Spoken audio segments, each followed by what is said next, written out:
championship drag racing.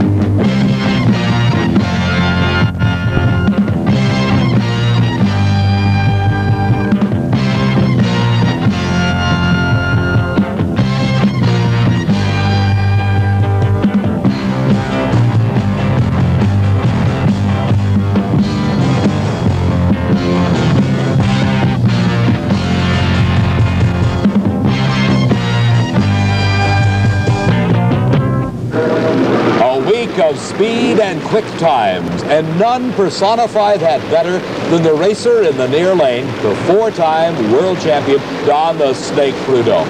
On this run, Prudhomme established both ends of the new national record for funny cars, 5.92 seconds at a speed of over 247 miles an hour. And it all took place right here at Gainesville Raceway in Gainesville, Florida. You normally think of Gainesville as the home of the University of Florida, but this week all eyes were on the racetrack as Jeb Allen in qualifying established the quickest elapsed time in history.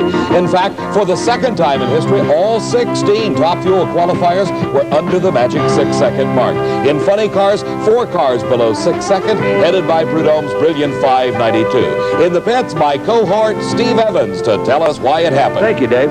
Never have Gatornationals fans been treated to such a record-busting weekend. 5 of 6 national records in the pro categories have been shattered, including the Top Fuel mark set clear back in 1975. Why such quick elapsed times? Why such tremendous speeds? We asked those very questions of some top pro drivers. Well, for one thing, it's probably the best track that we've all run on in about 5 years. The last time we had track conditions like this was in Ontario, and now out here in Florida at Gainesville, this track's tremendous. It's just a tremendous traction, and the air is good here. I think it's the greatest racetrack I've ever seen. It probably will be the greatest race we'll ever see, and the preparation is the finest. Well, Steve, we won the race here last year and recorded the quickest time we ever ran on one of the best racetracks in the world, I think. You know, we run 5.62 quicker than anybody has ever done, and so that tells the story right there about the track conditions. Today, the track is probably just as good or better than it was on Thursday when we made that run. And for Jeb, the track today must be good. The rules call for a backup of his 5.62 second elapsed time within 1% to put it into the record book. In the first round of racing earlier, it was Jeb Allen against Frank Bradley. A close race off the starting line, and at the finish line, quite an upset as Frank Bradley defeated Jeb Allen. 5.79 seconds was the elapsed time. Look how close it was at the finish, 5.80 for Jeb Allen. Steve's with Jeb right now. Jeb Allen, I know you're disappointed, certainly with the first round loss. What caused the car to slow down from the blistering pace of qualifying? Well, Steve, it shook real bad on that run, and I had to short shift it. It started to shake like I've had shake before, and sometimes your safety is better than winning any drag race. We're not really. I mean, I'm disappointed, yeah, but I tried my best, and we're racers, and we lost. Jeb Allen out of competition, but still a marvelous 5.62 second elapsed time. Hello, everybody. I'm Dave McClelland, and records have been falling here at the Gatornationals. A record purse, crowd, and of course the records on the track. We'll be back with more Gatornationals action in just a moment.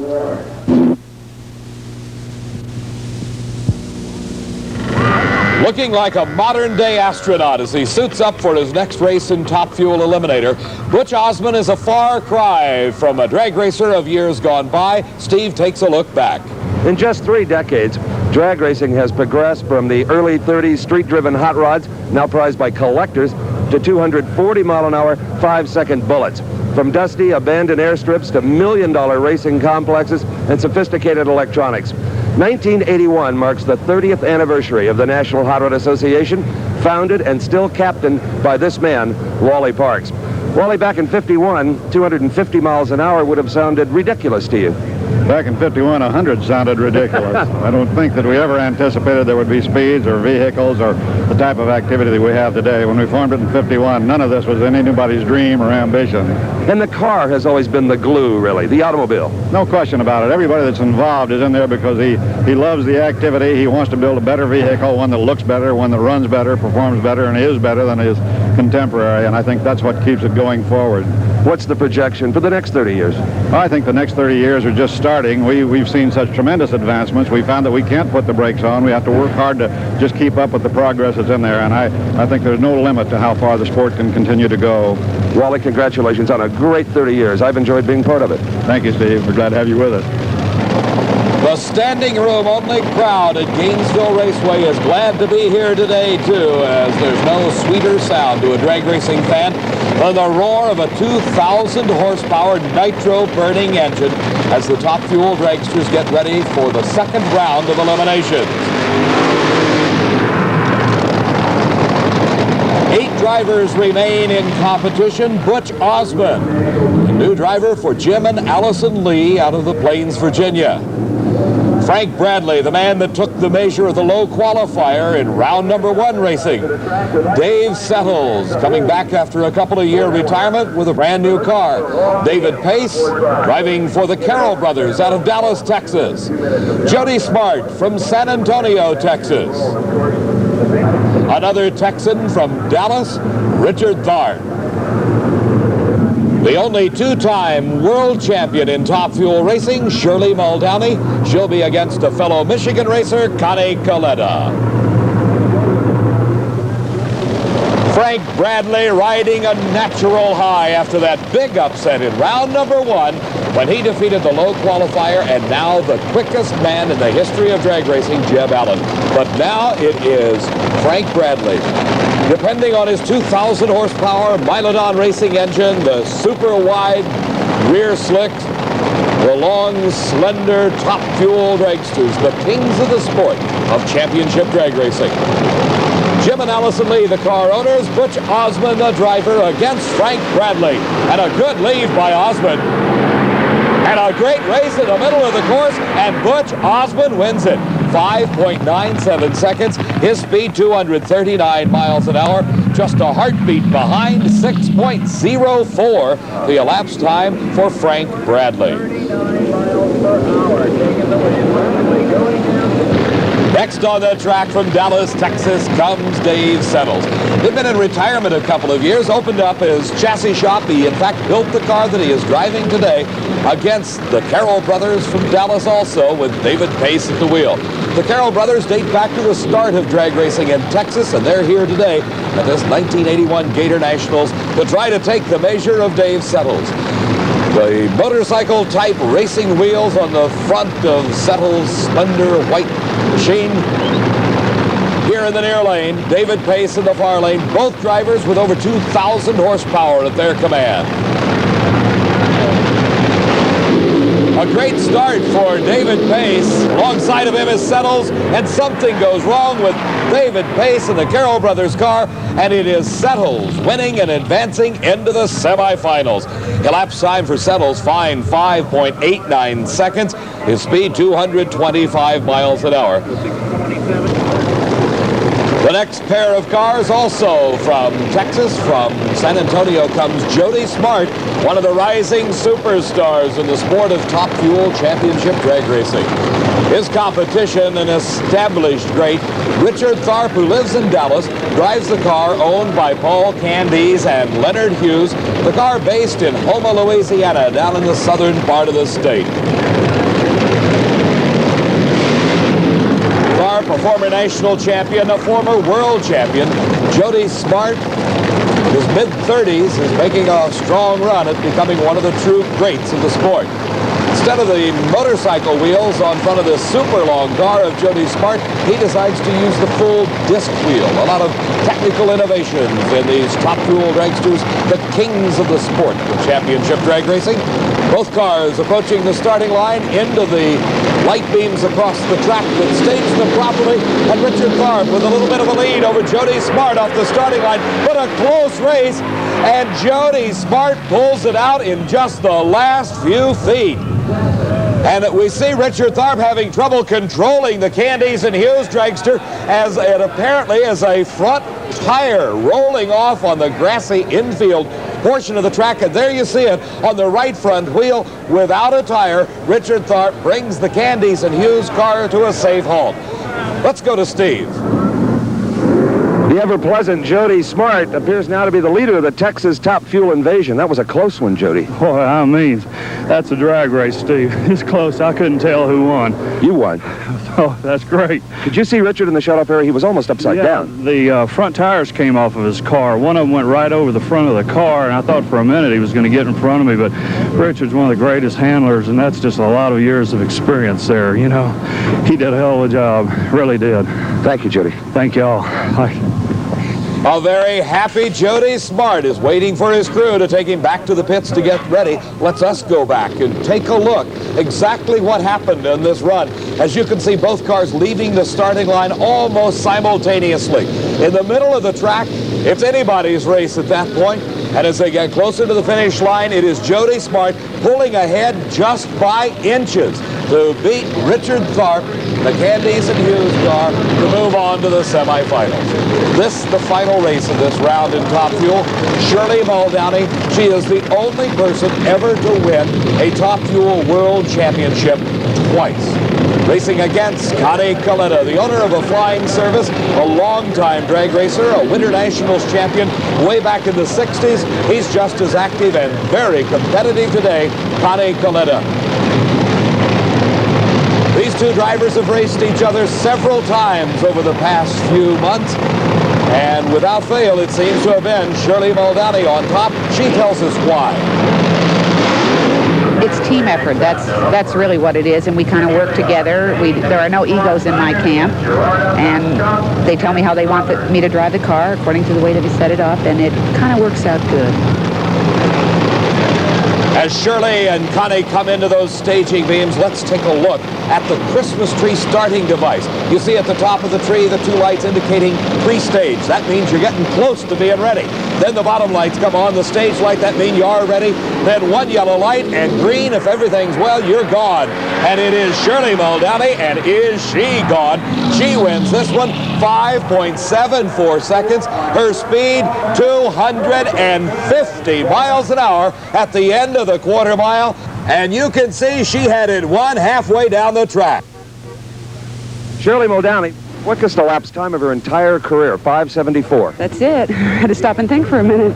Things are getting serious out there. It ran 250? Yes, it did. Oh, I think we're back on the road again. Well, speed doesn't win drag races, but it does mean something. Oh, it proves the car's making horsepower. That really proves it. 250, that's the magic mark. That's 6 times now. 6, in fact, more than anybody else. You have been over 250. What do you race next round, do you know? No, I really don't watch the pairings. I really don't care who it is over there. Just take them one at a time. Yes. Well, another one bites the dust for Shirley Muldowney. Shirley, you may not watch the pairings, but we do, and we find that you run against Dave Settles in the semifinals. It'll be Jody Smart against Butch Osmond. Back on the starting line, it's time for pro stock racing. And these are the true factory hot rods. The classic Ford versus Chevrolet battle. And they look somewhat tame, these gasoline-burning cars, but they can be quite a handful, as Larry Peternell in the far lane found out in earlier competition today. Upon leaving the starting line, mechanical failure set in, and the car, a Plymouth Duster, took a dead left-hand turn right into the guardrail. Peternell uninjured in the accident, but the car suffering heavy front-end damage. Larry Peternell out of competition earlier today. It's a real tribute just to make the semifinal round of competition at any NHRA National Championship event, and this Gator Nationals is no exception.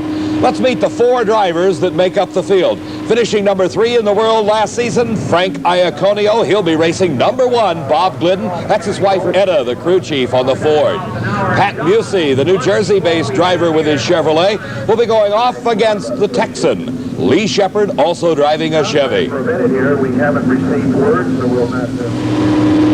The Ford versus Chevrolet matchup pits Glidden against Iaconio, number 1 against number 3. Glidden, the world champion, and he leaves the line in a great lead for the Ford in the far lane. And Glidden starts to lose control, and it is Iaconio with the upset win. Etta Glidden showing the shock of her husband and the concern for his safety, but she knows now that he is A-OK. He just lost control there in the middle of the course and had to back out of it. It is the upset win for Frank Iaconio over Bob Glidden. Our final matchup, a pair of Chevrolets. Lee Shepard in the far lane, driving the Rare and Morrison special, while here on the tower side, it is Pat Busey. Both drivers taking their time getting into those staging beams.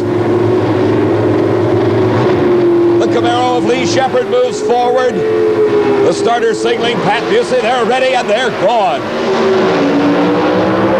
It's anybody's race at this point. And Pat Busey begins to pull away, and an upset as Pat Busey defeats the number 2 car in the world with an outstanding 8.44 second elapsed time. His speed over 161 miles an hour. The last few feet made all the difference for Pat Busey. Only 0.04 of a second slower was Lee Shepard, but that doesn't count because there you see it, by a half a car length, Pat Busey is into the finish line first. The Canadian fans, as well as the stateside folks, waiting for the finals as Pat Busey will be matched against Frank Iaconio in an all Chevrolet final. The beat-up and pitted right front wheel of the Candies and Hughes dragster showing the wear and tear as driver Richard Tharp just a few moments ago, you saw it happen when he lost the front tire on that dragster at over 245 miles an hour.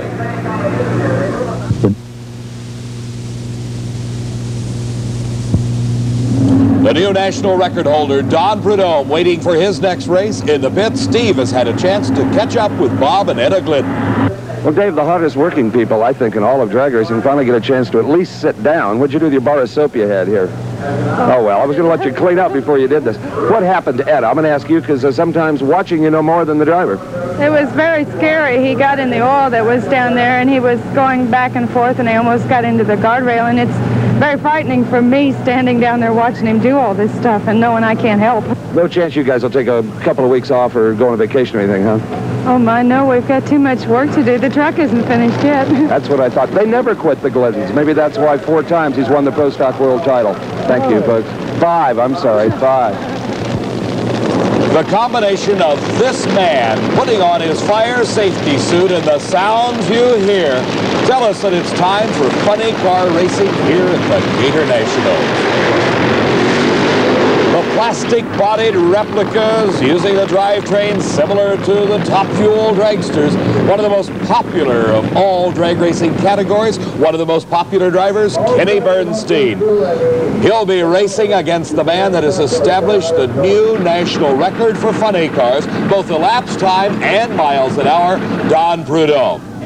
Trip Shoemake at the wheel of Johnny Loper's Little Hoss will be going off against the reigning world champion, Raymond Beadle. Gordy Bonin, 2-time Gatornationals champion, will be racing Fuzz Miller, a newcomer out of Austin, Texas.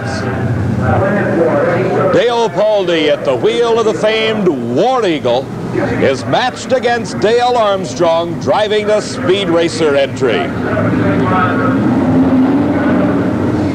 Kenny Bernstein, one of those cars under 6 seconds in Funny Car Eliminator, recorded a 5.99 second time in round number 1 of racing.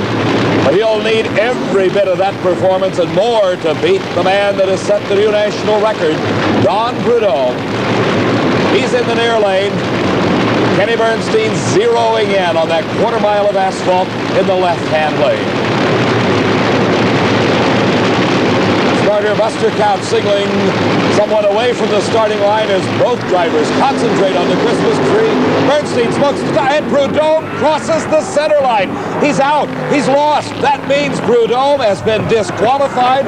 You cannot cross the center line or the outer extremity line. And what a break for Kenny Bernstein. Watch here again as you see Bernstein, the front wheels off the ground, smoking the tires. He's out. That's it. He's lost right at that point. And then Prudhomme gives it away by crossing the center line and disqualifying himself. A tough break for Don Prudhomme. When it all appeared to be in the bag, the car looked like it made a violent move, Don. Yeah, it did. It shook real bad. A lot of tires shaking. Just threw me over in the center lane. Nothing I could do about it. When it shakes that hard, can you even see? Nah, difficult. Very difficult. Okay, well, good luck to you on down the tour. Thank you. Thanks. A disappointed Don Prudhomme. Records are nice, but nothing matches the ecstasy of the winner's circle. The man that stopped the string of Prudhomme is Raymond Beadle and the Blue Max from Dallas, Texas. One of the most feared funny car racers of all is racing the ever-popular Rip Shoemake at the wheel of Johnny Loper's Little Hoss. The engines in these cars very similar to the Top Fuel dragsters, utilizing the aluminum racing engines with superchargers and fuel injectors. Johnny Loper, a longtime drag racer out of the Phoenix area, has had Trip Shoemake as his driver for a number of years. Raymond Beadle, part of that Texas contingent that has done so well here at the Gatornationals. Side by side, they are at the middle of the course. And it is an upset as Trip Shoemake wins it. 6.27 seconds elapsed time. A far cry from some of the fives that we have been seeing earlier at this event. Raymond Beadle slowing to a 6:31, just 0.04 of a second apart. But it really doesn't matter what the times are, how quick or how slow. It's who gets to the winners or to the finish line first. And in this case, it is Trip Shoemake by a car length. Trip Shoemake, one of the most animated, bouncy drivers in all of drag racing. I think that's the first time you ever beat the Blue Max, isn't it? I beat him in Ontario a couple years ago, but nothing like this. Boy, it was wheel got down there, and that's so bitching to be like 220 and see his fender there. Oh, nice. Why I'm telling you. All of a sudden, I just put like a length on him, and he's tough, though. I mean, you know, even though, Trip, you've defeated the Blue Max, it's going to take better elapsed times than you're running to win this race, or a lot of luck. well, I've been pretty consistent. I don't know what I ran that time. In the 20s. 20. Well, we shook pretty hard, but we ran a 10 and 11, a 14 and a 15 before that. So even though there's like, when you're running 5.9, he's right on the edge of smoking the tires. And so far we haven't smoked the tires. We just got to do a little clutch work, and we'll find it. Well, the big guys are falling like flies, and you got to love that. Well, as short as I am, everybody's a big guy to me. Trip Shoemake. Always with a quip, Trip Shoemake, the driver for Johnny Loper. The standing room only crowd is standing at this point, as there's nothing more exciting in championship drag racing than the nitro-burning funny cars. This is Gordy Bonnin. He's won this race twice, but he's always done it in the odd-numbered years, 1977, 1979, and he hopes that string will hold true for 1981. He's racing against Fuzz Miller, a relative newcomer out of Austin, Texas. Fuzz recorded a 6.06 second elapsed time in the first round. So have no fear, Fuzz belongs right here in round number 2 racing of funny cars at the Gatornationals. When we talk about elapsed time, that's the amount of time it takes to travel a quarter of a mile from a standing start, 1,320 feet. Fiberglass body covering the tubular chassis on Gordy Bonnin's car. He's got a good lead off the starting line over Fuzz Miller. And it's Gordy Bonnin with the win, 6.16 at over 242 miles an hour. His nickname is 240 Gordy, and he lived up to it here. This is the War Eagle of Dale Poldy and Mike Hamby. And there's apparently no other car in the other lane. He is supposed to be racing Dale Armstrong. We don't know where Armstrong is. It could be a big break for Poldy. We'll attempt to find out what's happened with Dale Armstrong. Right now, Steve's caught up with Gordy Bonnin. Gordy Bonnin, your elapsed time slows up. You still get the win right. Is the track the same? Is it going away? No, it's going away a little, Steve. It's, I don't think you'll see another 5 unless somebody gets lucky out here.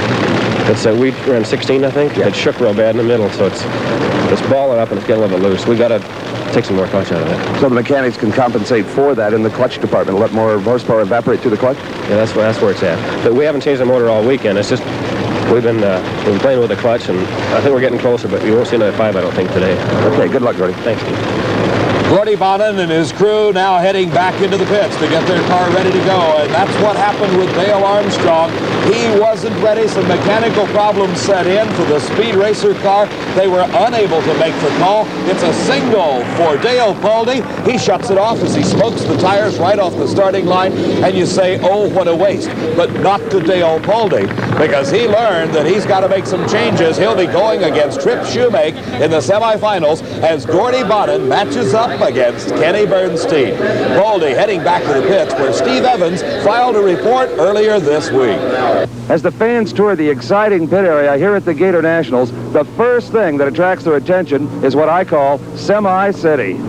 There's 4 times the number of 18-wheel transporters here than we saw last year. As the pressure of competition intensifies and the race cars become more exotic, it takes more parts and facilities to be truly competitive. These are complete rolling garages, spare motors, and the necessary hoist to make an instant engine change, machining capabilities, welding equipment, and onboard water, air, and fuel, and the room to work inside if the weather turns bad. And as the crew checks the nitro in the tank, Boston Funny Car driver Al Segrini relaxes in his little oasis here over a friendly game of cards with an even friendlier television announcer. Now if I could just win a hand. Jen. Where are you going? I'm going to Bradley's. Trailer to use a jacuzzi. Jacuzzi? That's right, Steve, jacuzzi. You cover the mechanical end. I'll take a look at the color TVs, the microwaves, the refrigerators. Maybe someday you'll get a chance to see what it's like.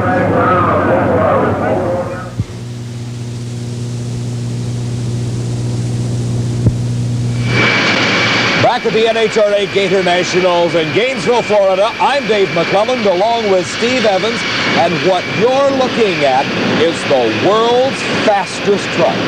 Bob Mott's behind the wheel of the conventional Kenworth with a sleeper cab, of course, but it's powered by a J59 General Electric jet engine from a B-58 bomber. Bob Motts has over 17,000 pounds of thrust at his disposal, while the starting line crew member holds on to the Christmas tree to keep it from being blown over. The smoke starts out the stack, and away goes Motts.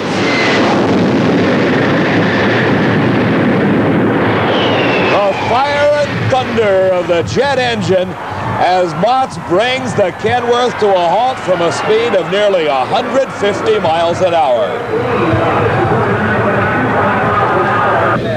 Incredible. A jet engine and a Kenworth tractor at nearly 150 miles an hour. How about over 150 on 2 wheels? This is the motorcycle proudly bearing the big number 1, indicating Terry Vance rode his Suzuki to the national title in Pro Stock Bike last season. Earlier, he tried to back up the national record that he had established in previous competition here at the Gator Nationals. He's racing against Joe Folgore, who red-lighted away his chance for the win, and back it up he did. In fact, the quickest time ever for Terry Vance. This is Terry Vance, and as of a few minutes ago, he is the world's fastest pro stock motorcycle rider. Congratulations, Terry. Thank you, Steve. Thank you very much. I'll tell you, they think drag racing only lasts for 7 or 8 seconds, but I'll tell you, I'll be pounding inside for a month. 8.68, those are pro stock car times. Well, it's pretty fast, I'll tell you, but the track is just superb. They scraped it last night and resurfaced the starting line, and man, it's perfect. Did you have any idea you could run that quick coming here? Well, you know, we always hope we could run quicker, but I feel that the bike's got plenty of potential. We just got to squeeze it out. That set it up for the final between Terry Vance and Superbike Mike Keat out of Fort Lauderdale, Florida. All the fans here in Gainesville rooting away for Superbike Mike, but he's going to have a tough competitor with Terry Vance. Not only is the national champion, but he has seen that outstanding 862 just a round earlier, and look at Terry Vance pull away. Terry Vance wins it, your Pro Stock Bike champion. While we've been concentrating on the coverage of the excitement in the professional categories of championship drag racing, a lot more has gone on here at the Gator Nationals. Let's take a look right now at the winners in the Sportsman categories of competition. In stock eliminator, driving his station wagon from Chicopee, Massachusetts, W.A. Lee defeated Joe Moore, marking his first ever national event victory. Superstock Racing saw a single for the final as Jerry Dick won approximately $8,500, his first ever win. His competition, Sonny Ray, was broken. Here's a happy crew, Mike Cannon's crew, taking the win by a big break as Don Bowles red-lighted away his chance. Cannon was broken on the starting line in modified eliminator worth about $10,000. Competition eliminator, the 23 Ford Roadster of Bob Newberry, defeating Larry Kopp in the final. The win worth approximately $10,000 to Bob Newberry. The top of the line in sportsman racing is alcohol funny car and alcohol dragsters. They have been separated out of the Pro Comp category where last season they ran side by side to where now all the funny cars run together and all the dragsters run together. This is the final for funny car Ken Feeney in the near lane against Bob Gottschalk in the far lane. This is Gottschalk's first final round appearance for Ken Feeney. He's been there a lot of times before, in fact, 8 of them. And Ken Feeney streaking for the win, making it his 9th national event victory, about $9,200 richer. The top alcohol funny car champion is Ken Feeney. The alcohol dragster final saw Joe Amato against Chet Ricard. Here's Ricard from Honesdale, Pennsylvania. Joe Amato also from Pennsylvania. He's been in the winner's circle twice at NHRA championship events and one time came in the Pro Comp finals here at the Gatornationals when he won the '79 event. Ricard also a former national champion, having won the Summer Nationals a couple of years ago.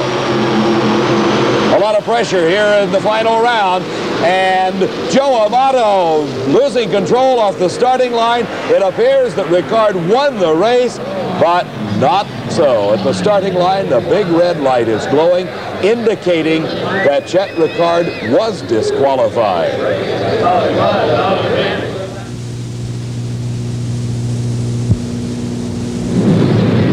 The NHRA Gatornationals in Gainesville, Florida were ready for the semifinal round of funny car eliminator as Trip Shoemake heats up the tires on Johnny Loper's little horse. Right alongside of him is Dale Baldy in the War Eagle.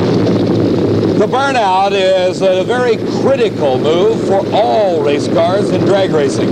The tires designed to operate at the hottest temperature possible, and the way they get them hot is to literally burn them. They get them smoking, they get them spinning, and it provides the traction for the high horsepower engines to get these cars down the racetrack in the quickest possible elapsed time.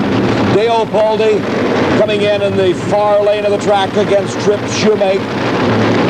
We saw Shoemake earlier just as pleased as he could be with his big upset win over the world champion Raymond Beadle in the Blue Max, but he's got a tough one on his hands here in the War Eagle.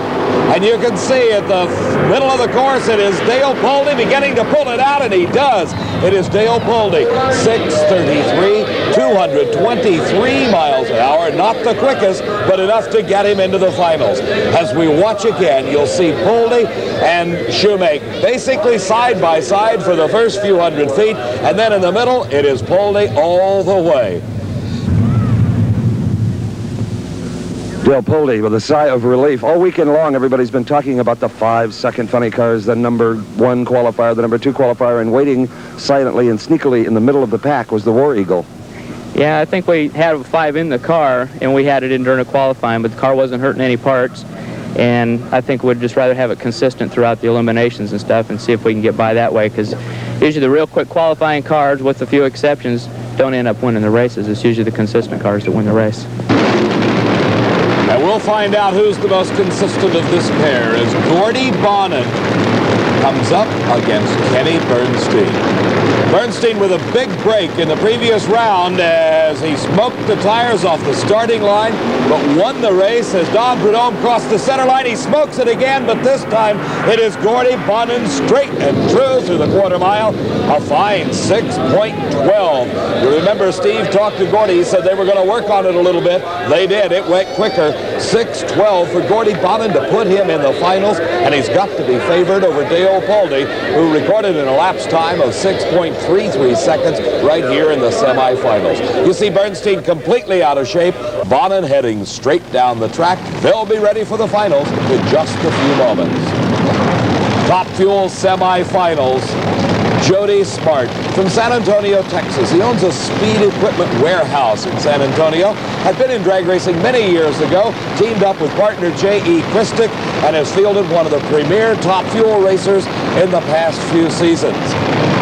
Across from him, patiently waits Butch Osmond, a former pro comp racer, moving up to top fuel this season, driving for Jim and Allison Lee. And smoking the tires is Osmond and Jody Smart, all over his lane, but he stays there and wins the race, 5.93 seconds. His speed, 239 miles an hour. As we watch again, you see the tire smoke right there, and that basically is what put Butch Osmond out of competition, as Jody Smart pulled ahead for the last few hundred feet and won it. I think this usually mild-mannered Texan is going to be a little more excited as he goes into his first ever final round at an NHRA national event. Jody, beautiful pass. Thank you, Steve. I am excited. We just wanted to qualify and run hard, and it's paid off. It's been real steady. It's a little loose on that run, though. It was loose in the middle and had a little trouble driving it, but we're happy. We'll go to the final any way we can get it.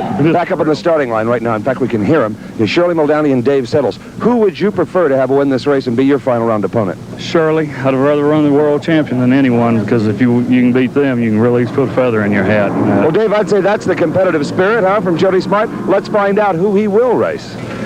Steve will know in just a few seconds, as Shirley Muldowney and Dave Settles have completed their burnouts. They're approaching the staging beams. We'll know the finalists in just about 6 seconds. Shirley coming into the staging beam last. The tree's green, they're off together. And Dave Settles, something going wrong with the engine, and Shirley pulls away.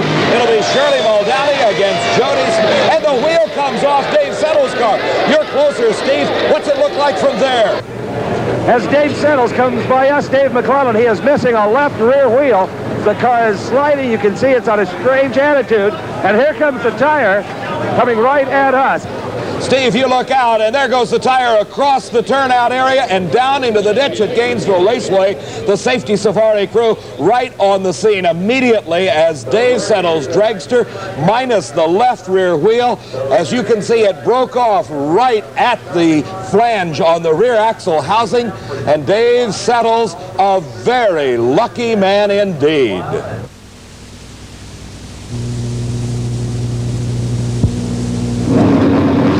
As the rapidly approaching twilight spreads over Gainesville Raceway here in Gainesville, Florida, the NHRA crew has moved the finalists into the staging lanes, and we're ready for the Pro Stock Finals. Frank Iaconio against Pat Busey. Iaconio is noted as one of the best drivers in Pro Stock. We asked Pat Busey, can you beat him? I feel I did good. I feel one of the best drivers, too, was Shepard, and I left on him. So Pat Busey feels he can leave on Frank Iaconio. We'll have to see. By leave, that means get just a little bit of advantage off the starting line. It's a pair of Chevrolets in the Pro Stock Final, and he beat him off the line, but he did it at the cost of the race, as a red light for Pat Busey gives the win automatically to Frank Iaconio. Back on the starting line, the big red bulb, that tells you right off that Iaconio wins at 8.39 seconds his time at over 161 miles an hour.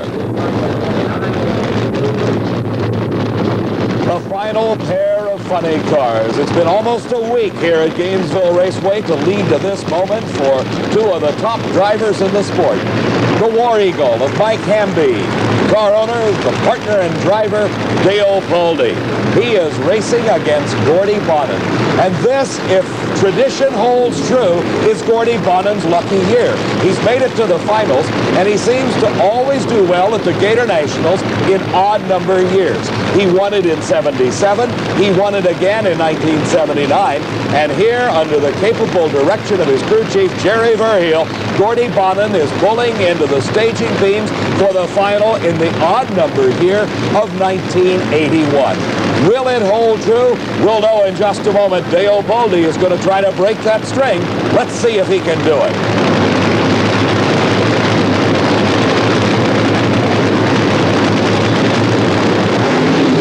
And a great lead by Dale Boldy. Bonin out out to the side. This side by side. It's anybody's race, and it's Gordy Bonin pulling it out in the last few feet at over 241 miles an hour. Gordy Bonin wins his third Gator Nationals title. As they came off the starting line, it appeared Dale Paulding had almost a car-length advantage. You see, inch by inch, Gordy Bonin making it up, and there by a wheel length is the win to Gordy Bonin over Dale Paulding. Well, this will make the folks happy in Edmonton and Calgary, Canada. Congratulations. A great race. Boy, was that a close race. I saw him right to the last light. A 6:18 to a 6:21. Your top in charge paid off that time, 240 something. No doubt about it. I mean, we got out there and got over on the side and started shaking like we've been doing all day. And like we told you, it's a little slippery over on the side. And that's when I saw him in front of us, and then we just caught him at the other end. Okay, Top Fuel is on the line. Congratulations, Gordy Bonin. This is your third Gator Nationals win. Now we can ride the motorcycle home. And a great effort, too, on the part of Dale Paulding, who comes in here to congratulate Gordy Bonin. What a race. In addition to over $14,000 in prize money, Gordy Bonin will be riding a brand new 1981 Suzuki GS 1100 motorcycle worth some $4,000 for his big funny car win. Shirley Muldowney, the two-time world champion, one of the top drivers in the sport, against Jody Smart, first time ever into an NHRA national event final. Earlier, we asked Jody, can he beat Shirley on the lights? I think so. I've run her 3 times in the finals of other races and twice in the semifinals. And, what's the score? 0. She's outrun us every time. Shirley, considered by many as the premier dragster driver of today, against Jody Smart. Jody hoping to get into the win column at least once, and what a big one it would be, worth over $15,500. The winner of Top Fuel Eliminator at the Gator Nationals will know in just a couple of seconds because they're leaving the line. And it's Jody Smart alongside of Shirley Muldowney, and a tremendous race. Shirley Muldowney wins it, and by doing so, she moves into the lead of the World Championship points chase. Her time, 5.81 seconds, a brilliant 247 miles an hour. As we watch again, we see Shirley with just a little bit of advantage off the starting line, and she continues to move ahead foot by foot until at the finish line, Shirley Muldowney tops Jody Smart by just about a car length. Steve, I'll bet she's happy. Shirley Muldowney getting some help from this great group of guys down here known as the turnaround crew. She says, what did it run? It doesn't matter what it ran. You won the race. World champion Shirley Muldowney finally nails down the Gator Nationals title. She's been trying to get for a half a dozen years anyway. A 5:81 to a 5:89. What a race. Wow. I got to say hello to somebody, Steve. Okay, Shirley. Jody Smart certainly can be very, very proud. Come over here, you two, of his final round performance. Everybody was worried about that left-hand lane, but after watching the funny car final, there was nothing wrong with that left-hand lane at all. Not at all. Obviously, he was right there. I'm watching him and watching him. I didn't know what to do. You can't say anything, but they just ran real fast all weekend. One of the finest performances anybody's ever had. She's the world champion for a good reason. She sure, and a big top in charge that your crew built into this motor helped out, 247. Dynamite, good. We didn't get that record from Garlitz yet. Well, I think we have a mutual admiration society down here, Dave. 2 great races and 2 super people to have in this wonderful sport of NHRA drag racing. Shirley Muldowney and Jody Smart. You'd think Jody Smart won the race, but indeed it was Shirley Muldowney taking home her first Gator Nationals Top Fuel title. Our congratulations to Shirley and to the other professional winners, Gordy Bonin and Frank Iaconio. We'll be back in just a moment with some final thoughts on the Gator Nationals.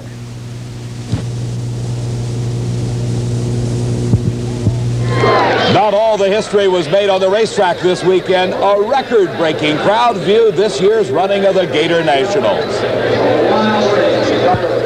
Early in today's program, Shirley Muldowney said this would be one of the great drag races of all time, and there is no question about it, she's right. If you liked what you saw today, be sure to be with us when the Diamond P Sports cameras travel next to Atlanta, Georgia for the coverage of the inaugural running of the NHRA Southern Nationals. The next stop on the tour will be Columbus, Ohio, and the NHRA Spring Nationals. Then it's on to Indianapolis, Indiana for the granddaddy of them all, the U.S. Nationals. Be sure to be with us. This is Dave McClelland for Steve Evans saying so long from Gainesville.